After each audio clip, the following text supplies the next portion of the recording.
Welcome to the Boundless Podcast, exploring the human side of work. I'm your host, Paul Millard, and I'm fascinated with how we can imagine past the default path to do things that matter. I have conversations with entrepreneurs, freelancers, and thinkers who are questioning the role of work in our lives, who are thinking about how we can unlock creative potential in ourselves and organizations, and are carving new paths in the world to create a more human future of work. If you want to support the podcast, check out the Patreon link in the show notes. And for more information, go to boundlesspod.com.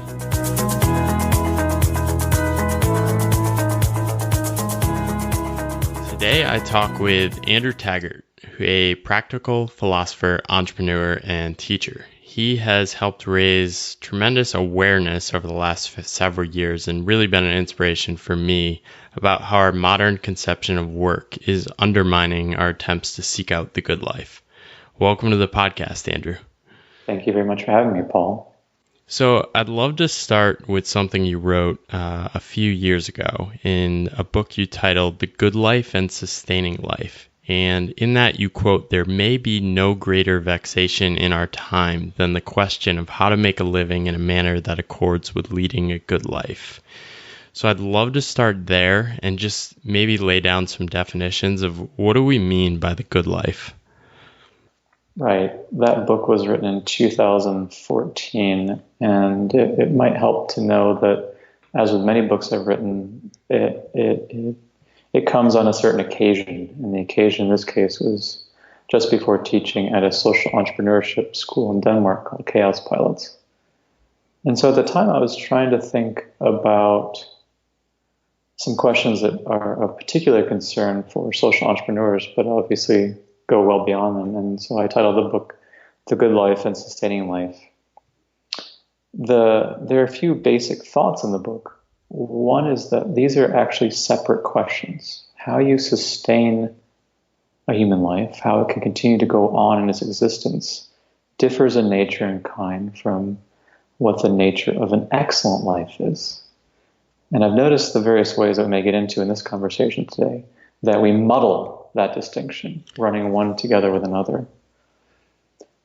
I also suggest in that book that the good life, the question of the good life, has logical and metaphysical priority over the question of sustaining life once you reach a certain point in your own reflections. That is, there are a number of people out there, for example, who unfortunately end up committing suicide, despite the fact that their own material needs were met and were continuing to be met, in light of the fact that there are plenty of people who suffer from nihilism, the view according to which there's no meaning in life, and in light of the fact there are a number of people who go through existential ennui and despair to the point of actually thinking about committing suicide, all this reveals that there must be some questions in life that supersede our ability to merely survive, get by, make it, or even be successful.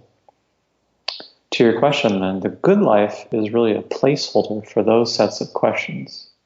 The questions concerned with what is most real, what is most ultimate, what is most worthwhile, how is it best to live. We can get into some answers that people provided to those questions, but first and foremost, it's a dwelling place for the kinds of questions that matter most in our lives and can't easily be answered by availing ourselves, I don't think, of the kind of work that we do on an ordinary, everyday basis. Right. Yeah. I think in a lot of conversations I have with people as well, this idea of the good life, I think people grasp at a maybe conceptual or ambiguous level and quickly mix it up, like you say, with the goal of sustaining life, and instead kind of flip those. So I think you also go on, or you definitely go on and say, one cannot deny that the question of the good life must come before that of sustaining life. So how are people muddling those and flipping that, especially when it comes to thinking about making an income or other things like that? We can think of any number of recent coinages. I was just rereading Josef Pieper's wonderful book, Leisure, the Basis of Culture, a book he writes in 1947, just after World War II. And here's one example. He analyzes at considerable length the neologism, the new coinage, intellectual work or intellectual labor. And what he suggests is that neologism is actually combining one kind of question, the question of good life, which goes to the nature and power of the intellect, with another question, the question of laboring. And he goes to show that those actually are brought together in a way that's entirely unhelpful. If the listeners want an updated version, we might think of new coinages, such as meaningful work, purposeful work, purpose-driven work, mission-driven work. And you can keep going on in this vein, in which you begin to find words that in the past would have referred to questions of the good life being brought under the aegis of work to the point of becoming adjectives for work. So someone might ask, what's the problem with that? Well, we'll get into that today, I think, in some fashion or another. But one clue to what could be a problem to thinking in that way is that it limits your imagination with regard to the possibility that there are levels of consciousness or levels of awareness or ways of being that actually are far more important and indeed are much vaster than the kinds of things that can happen in and through work and working. Another source which is interesting, you actually introduced this to me, Andre Gors, and you highlighted a quote he said, which is the imperative need for a regular income is used to persuade people of their imperative need to work. It's been interesting coming up against this in my own journey, and people will invoke the modern phrase is almost, when are you going to get serious? And that is so closely linked to you need to have a steady income to be taken serious. And it's been pretty interesting how people have brought that up. Have you encountered other attacks or questions that people ask in this type of vein? That's a good one, right? You need to have steady income. They will also, usually there's some reference, though unbeknownst to themselves, to the Protestant work ethic. You are just, if you're not working, then if you're not working in the sense of being gainfully employed, a sense we may want to talk about in this conversation today, then you're probably lazy or you're a trust fund kid, or you're idle, or there are any number of ways of pathologizing or moralizing. And it's amazing the degree to which, as you might have noticed in what the other person was saying, that it's actually coming from a place of anxiety, I think. So one of the things you can actually do if you're confronted with someone who says, well, when are you going to get serious, is to ask that person, well, where is that statement actually coming from? I know that's a point about meditation, but my hunch is that the person is feeling quite anxious in some way about the status of his or her own life. I strongly doubt it's that person is caring for you for your own sake and wanting what's best for you. After all, we can go on a little bit and think about the need for steady income. And we can imagine any number of places and times in which, people weren't gainfully employed. The podcast listener might not know that before the 19th century, being gainfully employed, that is, having a job, was not the standard. It's a fairly recent standard that we've adopted, and it's become hegemonic. That is, it's taken over the way we think about what it is to work. People haven't always had steady incomes. People have lived with all kinds of ups and downs, of unsteady flows. To my mind, that's not just a economic question. It's a constitutional question. You might say a question of philosophy and meditation. How do I actually go about leading a life that is attuned to the kinds of uncertainties, the kinds of perturbations, the kinds of ups and downs and flows that seem to be a fundamental part of the way that reality actually operates? Right. And there's a lot to unpack. I mean, several people have written about the history of work. And one thing you've written about is both, and you touched on this a little earlier, which is the Protestant tradition, but also the role of time and how our conception of that has shifted and really contributed to when you raise these points, a lot of kind of silly phrases we use about managing our time, optimizing for that, and might even lead to some of the anxiety we're feeling today. So I'd love to maybe you could just break down some of the concepts around how religion and time have led to our current state and conception of work.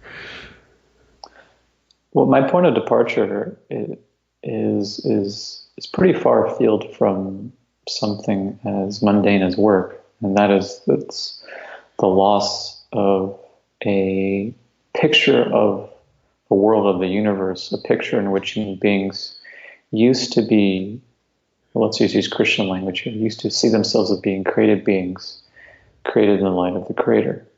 There used to be very common dualistic metaphysics in which there was this world and there was the other world. There was what Ecclesiastes calls living under the sun, and there were things that were above the sun. It's commonly said that Darwin and Nietzsche and Freud end up being great deconstructors because they end up at least being given credit for toppling a metaphysic that used to hold out the idea that when you see your life or you see yourself, you see it in the light of something that is well beyond yourself. You can call that God, you can call that an afterlife, you can call it another world or whatever. This is very important for various reasons. One way it's important is in the context of time. Once you have the collapse of any sense that there's anything beyond our ordinary and daily cares and concerns, then you also lose the possibility of there being a sense of time that's eternal, or a sense of time that doesn't function according to the dictates of clock time, with a before and an after, something that can be actually standardized and made uniform, as happens in the 19th century. Well, that becomes quite troubling because there's no way, therefore, to even talk about, let alone to put ourselves in the context of experiences that seem to be atemporal or eternal. Right. But when you don't have that, then you have a sense of life that's totally anxious. Or in one of the articles I wrote, it's a sense of time famine. If there's no sense whatsoever of anything that allows you to lose ordinary time and gain a kind of presence for eternity, then you're only left with, and I might go on, if it's the case that you also think that the only reality is the one described by scientific materialism, which would hold that this is the only life you have, then you're suffused with a kind of restlessness. So that now that language is popular with words like, I don't want to waste my time. Time is a scarce resource. These are new ideas. Time is a scarce resource. I need to figure out how I'm going to spend my time. Think about the metaphors here. And I might always be behind in the number of tasks I need to perform and the kinds of things that I need to do. It's a sense of life being overwhelming and of time being the kind of antagonist that is ruling your life in ways that are totally inhospitable for a good life. And that's the kind of frenzy, as one conversation calls it, the frenetic mind. That's the kind of frenetic mind that's developed when you no longer have any kind of contact with a sense of reality where that is not the case. It's hard to even put these things into words, given the degree to which we've lost a metaphysic or a picture of the world in which human beings used to be able to dwell and reside and find themselves. I'll just quote Pieper offhandedly. He says that acedia, which is one of the afflictions of a modern age, is not defined as idleness or whatever. He says acedia, which is a Latin term, is actually trying to describe being, quote, in disagreement with oneself. So we can put this all together and say that our sense of modern time is rather like a clue or symptom of the degree to which we're in discord with ourselves, we're in disagreement with ourselves. So with Pieper, I'd be curious just to know when did these ideas start to resonate and kind of stir around, and as you wrote them. I mean, over the past year, I think this idea and concept has definitely struck a chord with many people. I share your article from Aeon. Um, if work dominated your every moment, would life be worth living? And this article seems to be really hit on a painful point for people. Um, but when was it discovering Pieper or this idea of total work or the conversations you're having with people? When did this all start to pop up for you and say, I need to start writing and putting this out there? That's a really great question, and that might get us a little bit into the autobiography. It's interesting that, and I'll preface my remarks by saying it's really interesting that I read Pieper, I think, as early as 2014, and I thought it was an interesting short book, a fascinating short book, but it didn't yet resonate with me or touch on. And I read it again, I think, in 2016, and also it was a wonderful book, and it was illuminating, but it didn't quite grip me or grab me. It was only in April 2017 that I began to wake up to what he was really saying. I could feel it more in my heart, you might say. And this is because I had read, this is a nice little mystical story. My wife, Alexandra, had sent me a very trivial newspaper article that appeared in the New York Times in April 2017. The article simply had to do with people who were retiring in the United States. And it was suggesting that people who were retiring would be better off at least working part-time. It was giving what might be called an instrumental account of work. Work is good for various sorts of things. It's good for your health, it was argued. It's good for having a sense of friendship or community.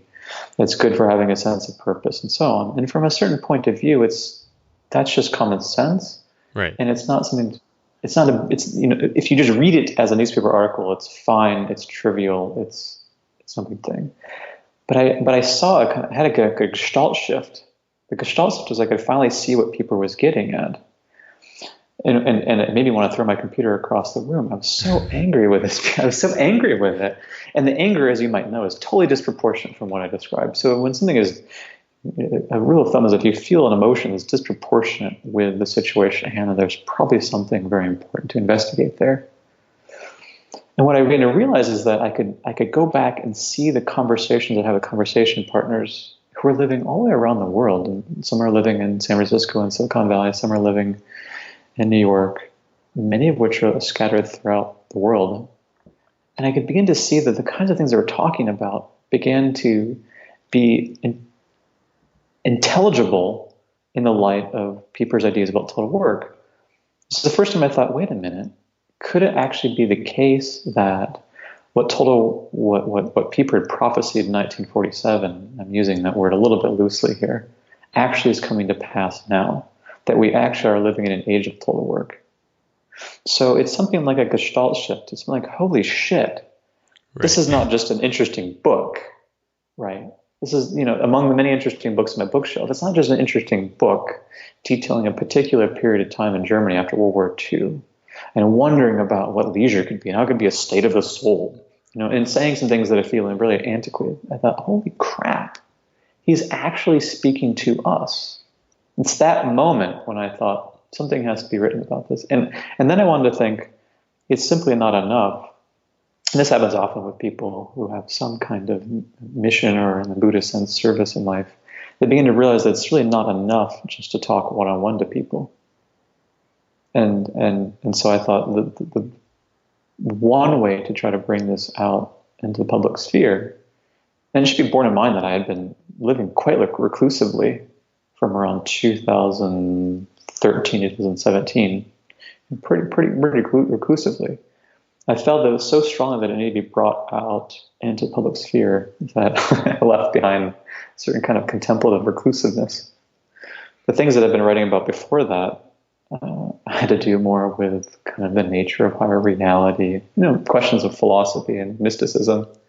and I can talk about what that means. It's a strange transition to make, to go from a fairly secluded, remote, contemplative life to one in which I was confronting what I thought was not the only affliction, but surely one of the great afflictions of our time, with a kind of ruthlessness, you might say, or a kind of in-your-facedness. So it was a very strange transition for me to make from the first to the second. Yeah, and you use the phrase "practical philosopher" to describe yourself. I think just in terms of seeing that on the other end, it does make you appear at least approachable, and also the way you write is just very accessible. Is that was that a conscious choice as you left academia and started writing a little more publicly, and then even more so with Total Work? Yes, I think that that would take a while to go through the history of philosophy. Practical philosophers, I'm not the only one who's used it, but it's not used very frequently today, so far as I can tell. The trouble begins, according to some historians, such as Pierre Hadot, historians of philosophy, at the end of the medieval period. If you go back to ancient Greece, or if you go back to India, or if you go back even to China, you find that philosophy, whether it's the kind espoused by Socrates or Plato, or on the philosophical side, the Buddha or Lao Tzu or Confucius, is eminently practical. It is concerned, and by practical I mean it's concerned with the questions of how to live. What our conduct in life is. What is wisdom? What is it to lead a wise life? It's not that they didn't ask other questions. They did ask questions about what is ultimately real, so metaphysical questions. They asked questions about logic. They asked all sorts of questions. But as business people will say, at the end of the day, philosophy, at the end of the day, the joke. Got to make philosophy. A profit. Yeah, right. Something like, well, philosophy was grounded in the search for a good life, for leading wisely, for leading the best kind of life. Not just on one's own, but it turns out in schools around other people. So that's the tradition I'm trying to recuperate in the modern world. The trouble is that philosophy, as it kind of wends its way through the West up until modernity, loses, you might say, faith and loses track of itself, to the point at which today, if you talk to someone about philosophy, usually you'll have to clear up a lot of misconceptions. One misconception is that it's an overly interested in theorizing. Another misconception is that it's only interested in asking questions, never in answering them. Another misconception is the only sort of thing that experts in a university do. And you can go on through all these different misconceptions. So practical philosopher was an attempt, kind of a creative attempt to try to move, I think it's redundant, frankly, but to try to move philosophy back to its roots. Right. Without having to go through, as I've been doing right now, a very lengthy dissertation on what happened to philosophy such that it lost its way and no longer became relevant to the cares and concerns of ordinary people. So that's where I came up with Practical Philosopher. It tries to give someone the sense that philosophy is actually grounded in something, roughly speaking, practical. Now, right. It's not practical in the sense that it's going to help you build a bridge, but there are other uses of the word practical that Americans in particular are familiar with, namely something that can be, quote, applied to their lives. That would be considered practical. Right. So, staying on that theme, I think you've written in a way that makes some of these questions of what is a good life and sustaining life, at least for me, easy to grapple with. You write about making a living, and you break it down into really three things. Use what you've got, exchange what's in hand, and offer what you can. So how could people think about those three things as they might pertain to even work they're doing in a job or other things in life? right? So moments ago, we were thinking about philosophy, and one of the things it does is it helps us shine a light on what's most worth living. That would be the question of the good life. So maybe the life that's most worth leading is attuned to wisdom or beauty or justice or the sacred, or I guess we can just call it meaning. There are all sorts of answers to that. Suppose you begin to think about that and you think, hang on a second, I need to somehow find a way to create the conditions of possibility for my continuing to deepen that investigation into beauty. I think we can make this more concrete. Suppose it's the case I'm an artist and I want to make beautiful things. That's wonderful. Well, how do I go about actually making a living? And I take the word making a living to be a neutral way, a fairly neutral way, or having a livelihood as a fairly neutral way of talking about the question of sustaining life. And when I thought about this more, I considered that there could be three ways, and they can all be compatible with one another. So the first way, well, maybe we can set this aside for a moment. We can say, hang on a second, people are narrowly confusing something like having an income with having a livelihood. Right. A livelihood can be considered a very neutral, broad term, which effectively says I'm able to survive and able to support those who depend upon me. And if you want, you can even carry it and make able to reliably survive and reliably support those who care upon me. So if we take that, then we can ask the question a broad way. If we ask the question, how do I get a good income? Then we're already stuck with some answers such as, I need to have a full-time job provided by a particular kind of organization, and therefore I need to live in a particular kind of place.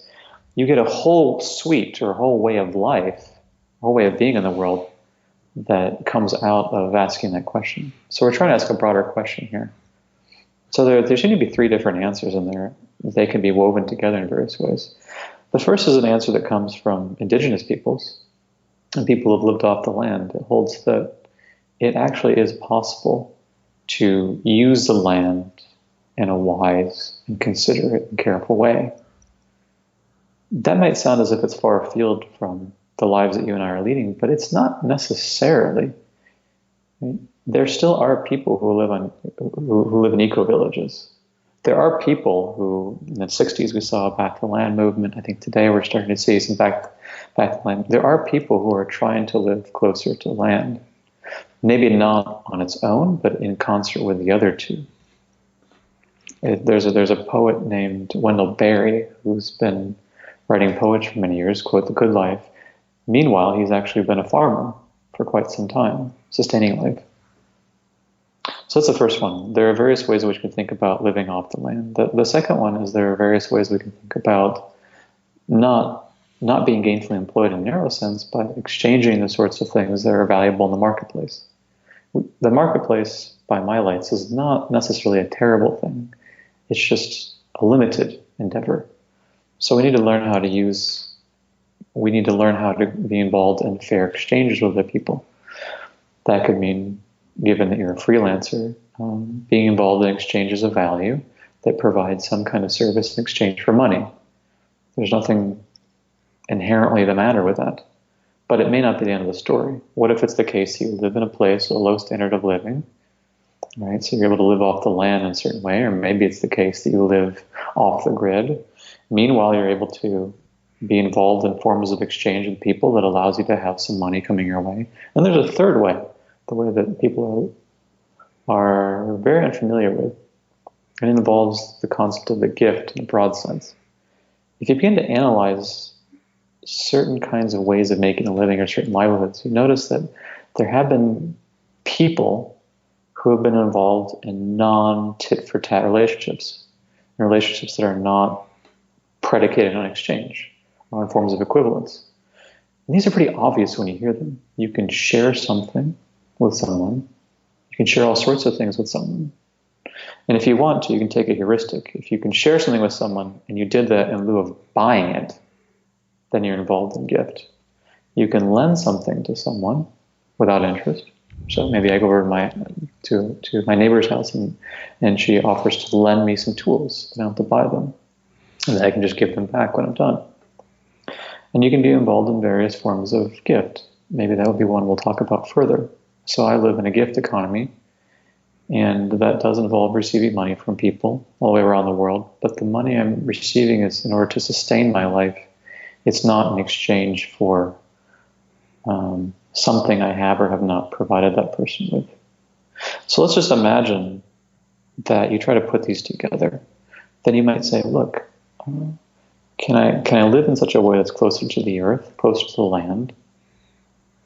That's one question. Another question is, can I be involved in certain forms of exchanges that are fair-minded and equitable? And third is, can I also be involved in certain kind of relationships in which exchange is not the principle by which we live? And frankly, that's the basis for all sorts of relationships in life. We just forget these. If you're involved in forms of, anyone in a family can, I think, definitely understands this intuitively. If you have a family, to be sure, if you have friends, and I think what's a bit tragic is that I don't see why we can't actually broaden the circle of trust, you might say, such that it includes people with whom we can be on friendly terms. So it's a bit of a bourgeois assumption that I can only be involved in gift relationships with family, or with family and quote close friends.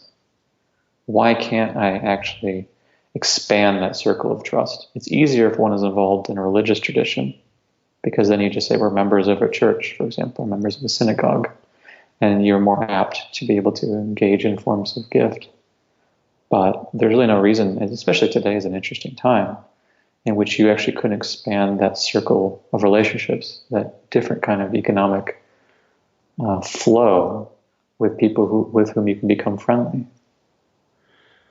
Yeah, and I wonder if also, I think, especially in the West and in the U.S., I think things have almost geared so much towards number two, exchange what's in hand, and focusing on exchanging time for work, that it's almost led to a failure of imagination rather than people's inability to do these things. Is that something that resonates with the conversations you're having with people? It does. I can give you one example that helps to bring this out, brings out the assumptions. So usually I'll speak with people for a number of years, but once in a while someone will write to me and we'll see whether or not I'd be interested in having just one conversation with him or her. And this happened with someone living in Eastern Europe who happens to be from the United States. And so I had the conversation with this person, and it seemed as if it was a nice conversation. And I will usually send someone extensive information about the gift economy. This person said, I don't really understand, even though we've talked about it a little bit, I don't really understand the gift economy. In fact, I disagree with it. It was really interesting email to receive. This is very common. I'm just trying to bring out the assumption. I'm not trying to pick on this fellow. It's just a very common assumption. He said, I think of gifts as this kind of thing that you give for no apparent reason, kind of spontaneously. So that's one condition. Another condition is that you don't expect anything in return. And he went on in this fashion. And this is very puzzling, because if you think of your birthday, right?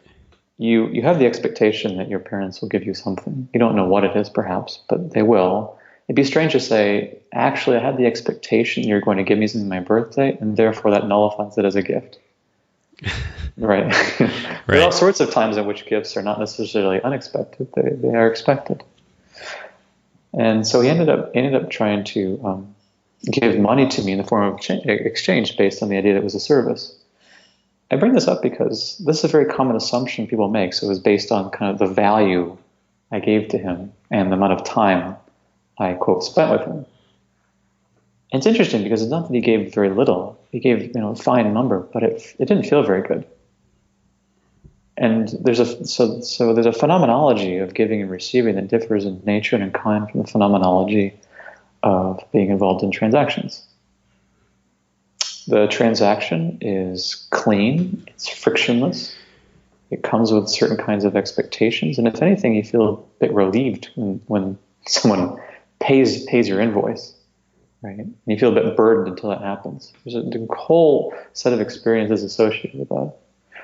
That actually is much different from what it's like to receive a gift from someone who wants to actually support the life that you're leading.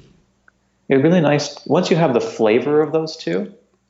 It's kind of hard to go back. You can still be okay with being involved in exchange, but it's like having some nice food, but then you have creme brulee over here.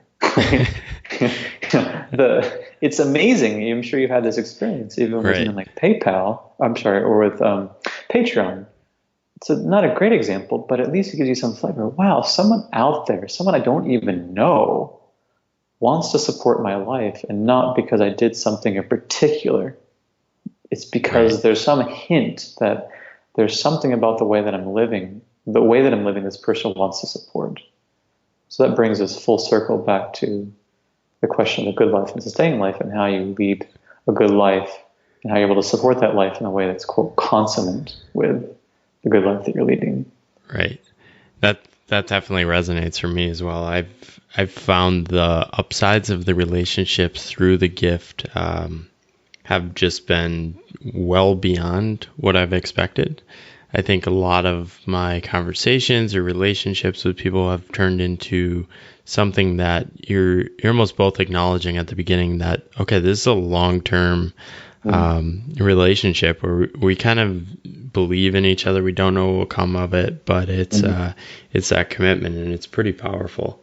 And just, it's almost the other side of it is it's a little scary when people believe in you too. So it's almost easier to avoid these type of relationships. I think this is why a lot of people reject the gifts when you offer them things, because it does have that binding effect, and it's like, well, now I need to invest, not to overly use the a financial language or anything in that relationship. Right. It can't but be, for lack of a better word, more intimate. So gifts, as Lewis Hyde in his wonderful book called The Gift points out, are such that they entangle us more with one another. When you go and purchase something at a convenience store and you use your credit card, you're doing something that's just fine, right? You're just transacting. I have no truck with that. The key to it is that it's clean. You have no relationship with the worker there. No problem. When someone gives you a gift, there is a kind of magnetism, or there's more energy associated with that gift, because it's not about a clean cutting off. Quite the contrary. It's about greater entanglement. You're going to be more involved with that person. If I may use the word debt here in a metaphorical sense, so not in a financial sense, there is a kind of unpaid, not the right language here, but there is a way in which you are always already indebted to one another, and you can never quite get out of that. I mean, there are ways of having a beautiful conclusion to a relationship, for sure, but it's the key to gift is the ongoingness of the relationship, the indefinite ongoingness of that relationship. So yes, the one reason people may not be ready for it is that it takes off a lot of guardrails. We've spoken about some of them already, but it keeps taking up more and more guardrails, the sorts of things that we're familiar with. And by doing so, it requires more trust on both of our parts, and it invariably brings about greater intimacy, or at least a greater closeness, if you want to use that word instead. So I'd love to get back to some of the guidance you've offered in terms of sustaining life and making a living. And I think you might be one of the first philosophers who's giving advice such as read up about the gig economy. But you also offer different perspectives, such as do a wide range of things, begin a practice in living, cultivate good manners, consider being nomadic just so you'll have less stuff. So there might be two questions there. One is just what are some of the modes of living that you've experimented with in your own journey over the past 5 or so years? And have these evolved or different perspective on these in the past couple of years? Yes. So I used to live in New York City on the Upper East Side, not far from Central Park, and that was, and my now wife and I moved from New York City at the end of 2012, and we moved not to San Francisco or Seattle, but rather to rural Appalachia, down the very tip of Tennessee. That's probably not a common move. No, it's not. Yeah, we moved into almost complete isolation. No, it's not a common move, and I'm not necessarily. This is not where the advice part comes in necessarily. It was wonderful though, because it was the first time that we started meditating quite religiously. So this was really 2013. And I think it helped us to challenge a number of assumptions about place and dwelling. So it was since that time that we started to live rather seasonally nomadically, picking up and moving on and seeing what a new place might have in store for us. And that was made possible in part by the fact that I began to realize, just from a practical point of view, that it was actually easier today to have philosophical conversations over Skype or what's now Zoom than it was to have them in person. So the very fact that I could speak with someone while I'm in Appalachia, the other person could be also living nomadically, and at one point could be in Bali, another point could be in South Africa, and another point could be in San Francisco, made it possible for there to be those entanglements I was referring to before. And those entanglements, I think this is really quite an interesting paradigm shift. Neither person needs to be a settler at that point in order to maintain a relationship, and they don't have to meet face to face. The example I commonly use is that of let's say, a barber. If one of your clients moves, that's the end of that relationship with that client. If you move, that's the end of your entire business, right? You have to start over. Imagine it's possible to cut hair in such a way that you're neither in one location at one time, and the other person, you were in one location, the other person's in another location, and the next time you're in a different location, and the next time the other person's in a location, and so on and so forth. So I should just mention that as an aside. That's the backdrop to our experiments in nomadism. Yes? Someone in the tech industry just took that as an idea to right. work on an AI solution. Yeah, right. Exactly. it's spot on. Well, since that time, we were living quite nomadically and experimenting with being in different places, mostly the United States. I could say more about that, but nomadic living for us is not quite the same as the digital nomad who's picking up quite frequently and moving on, let's say, once every couple of days or once every couple of weeks. We actually would be in a particular location for 3 months or 4 months or 5 months, in part to see whether or not we wanted to be there longer. Right. And now that you had two questions there. No, I think that's interesting. It's how are you thinking about I think we almost hear the extremes of things. We see, okay, now you can be this digital nomad and use that as a reason to just constantly move.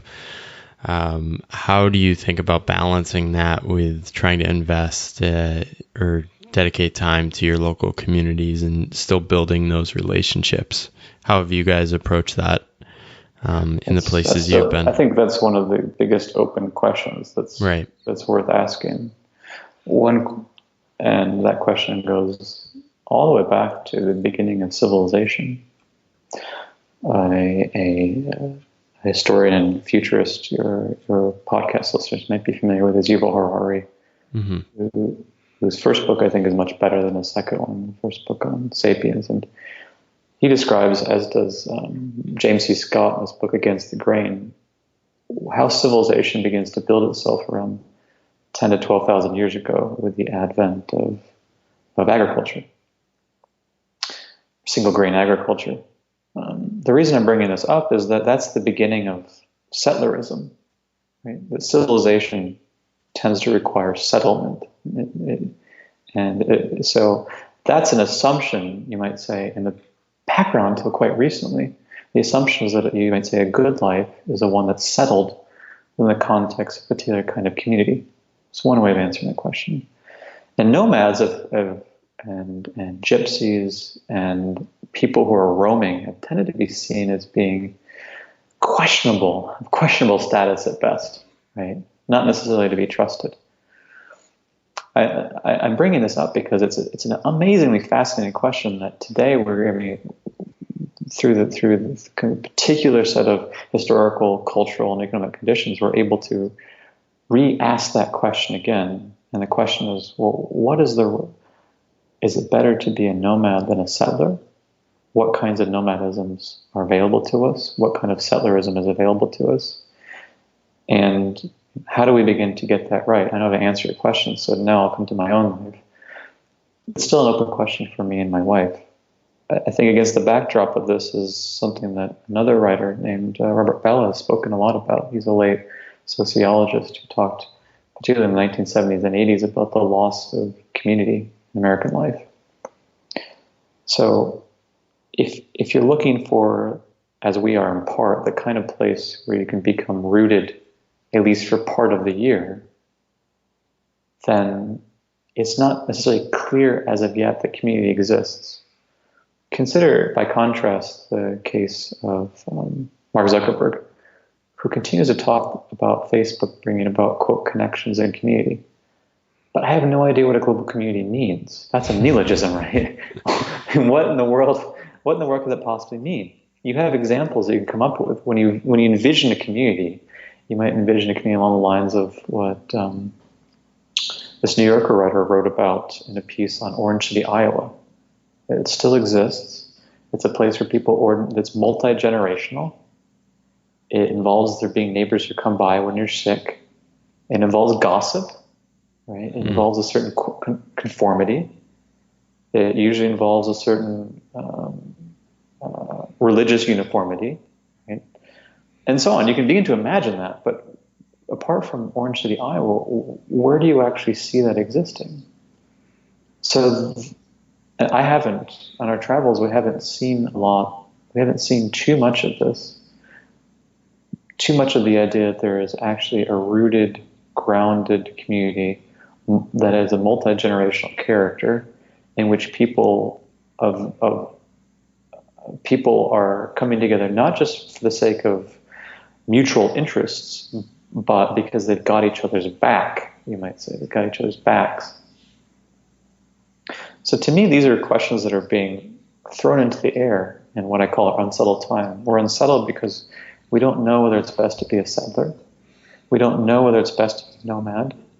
Witness the growth of WeWork, of Rome, of other co-working spaces and co-living spaces, right? Witness that phenomenon. And we also don't really know what community is. I think our language is deceptive here.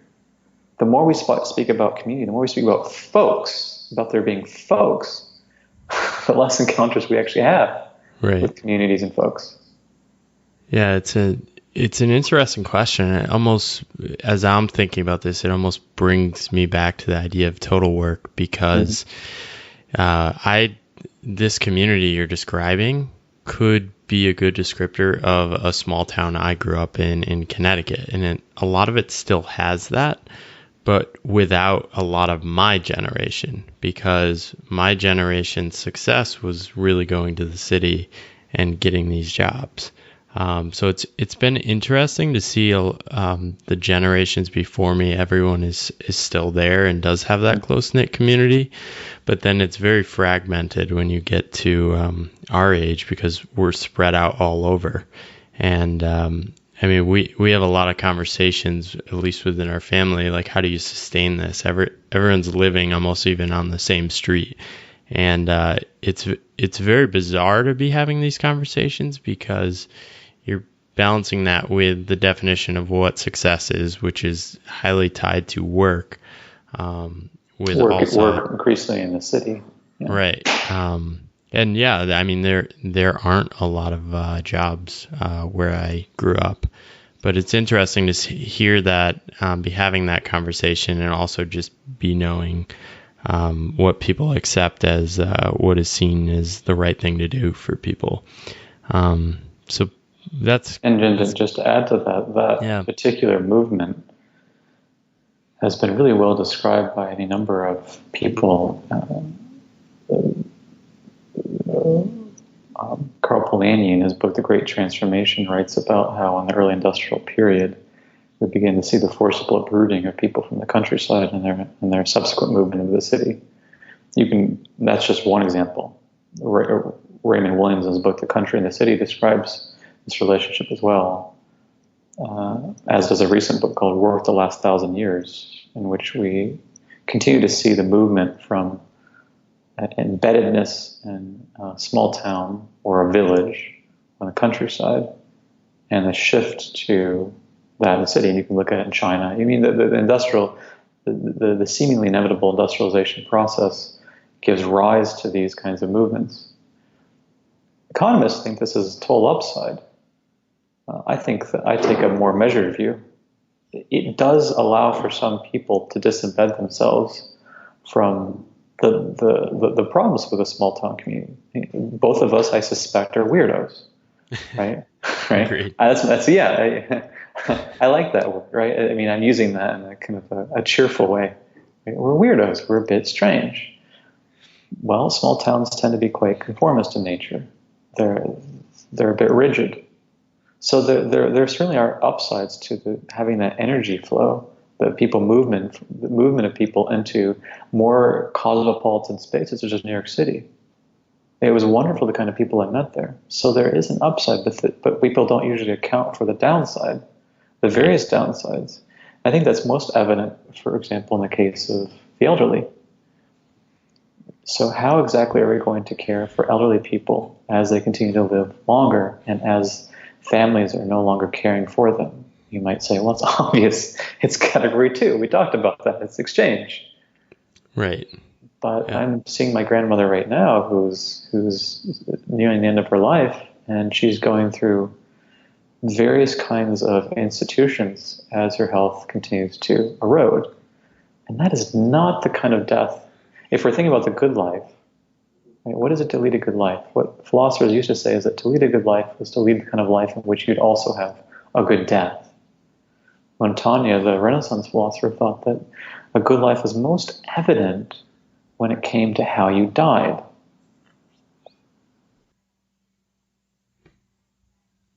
This desire for success, this movement to the city, is kind of the negative externality, so to speak, is that we have certain kinds of the rich social embeddedness, the rich social texture of life is being frayed. We don't yet have tech solutions, so to say. Right? I'm being a little bit cheeky here, but we really don't have tech solutions or some other social innovation solutions to overcome these problems. With the result that loneliness among the elderly is quite high, and I would also say that loneliness among all sorts of people is quite high. Right. And it's interesting you touch on tech again. Maybe we dive into that a little, but I mean, I've heard jokingly people say, oh, when I get old, we'll just get or when you get old, we'll get a medical robot for you to take care of you. It's already on the way in China. So wait.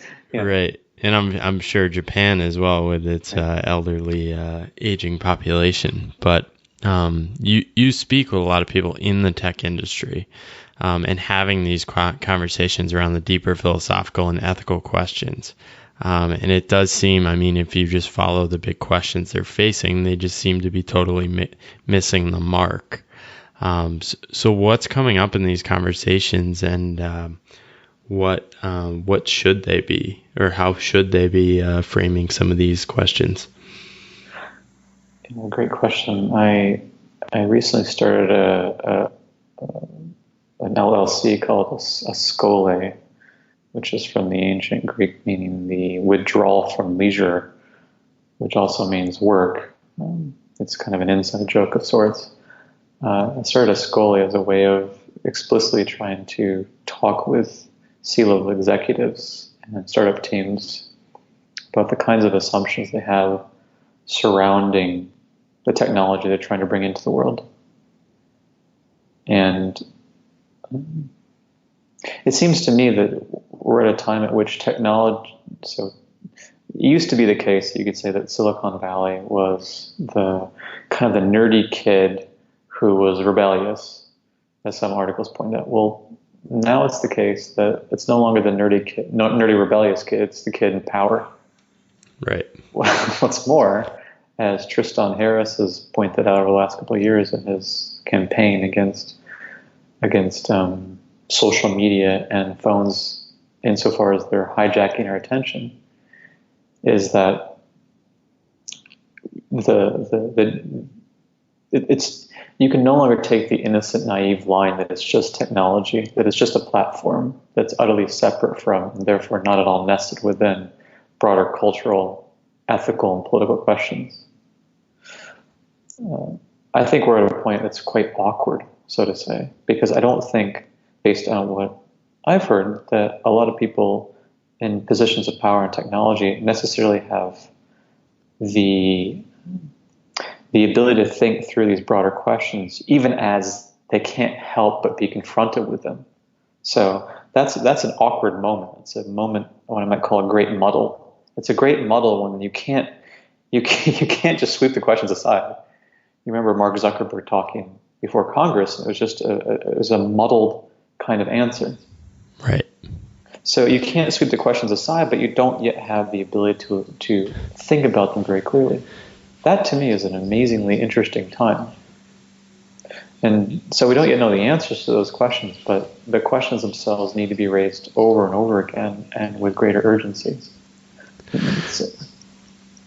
Well, it's almost also just a lack of the right language to discuss these, because everything is so tech and financialized that I think philosophy gives a door to a different type of words or language to describe these. I think that's also why somebody like David Graeber seems to be resonating, because he's coming at it as a anthropologist, and some of these different models just give that different words, or even word phrases like total work, do help reframe or rethink some of these discussions. Right. This is obviously, I don't want to say too much about an instrumental case for liberal arts. I have a piece coming out next month in Quartz in which I'll be talking about the liberal arts tradition. So what I don't want to say, and what follows, is simply the liberal arts are, quote, good for business. They are, but that's not their chief concern. But let's suppose that we want to speak secondarily the liberal arts as being good in these places. That's because it is good.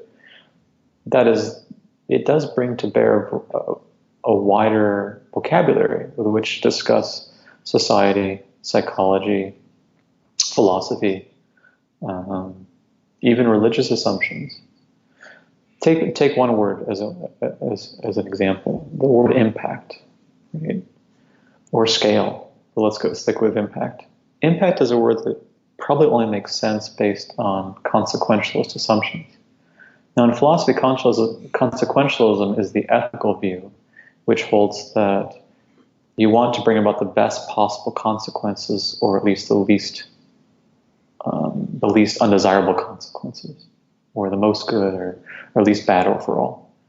So you can only understand the fetishization of impact, or of social impact, or of technological impact. You can only understand that as a kind of fetish if it's the case that you already presuppose that you only want to look at the magnitude of your consequences. But that is not the only way to look at any action whatsoever. You can look at it in terms of what Kant would call, what later on is called deontology, namely the intention behind the action. Or you can look at it in terms of the one that I'm interested in, which is ancient virtue ethics. It holds that you look at actions in terms of the virtues that are being exercised in the salient case at hand.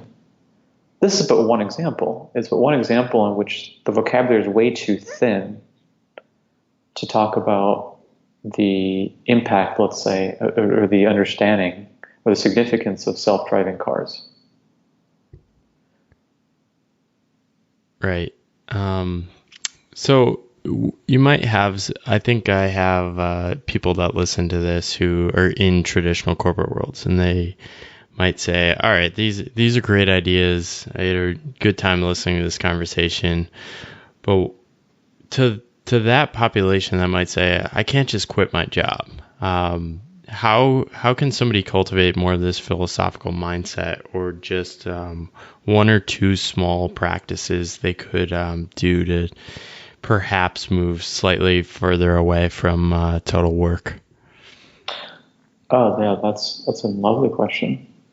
So I don't even think you necessarily have to quit your job to start off with. Right. And Well, to be sure, right? This is you can begin very, very simply and incrementally. One thought you can begin to have, or an exercise you can perform, would be called disidentification.